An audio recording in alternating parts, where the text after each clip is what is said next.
عن أبي هريرة أن رسول الله صلى الله عليه وسلم قال: لا تجعلوا بيوتكم مقابر إن الشيطان ينفر من البيت الذي تقرأ فيه سورة البقرة. رواه مسلم.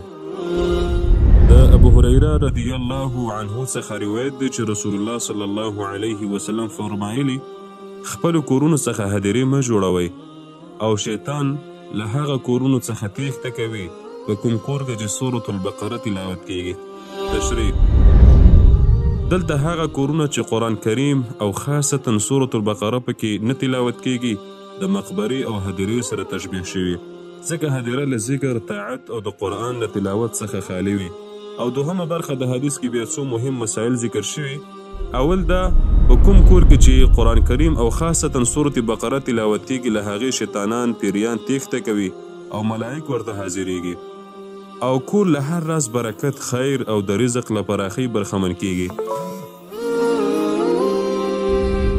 او په کوم کور کې چې قرآن کریم نه تلاوت کیږي له هغې پیریان او شیطانان خپلې ځالې جوړوي او ملائک ورځنې ډډه کوي او هلته برکت ختمیږي او مشکلات ستونزې پکې ډیریږي.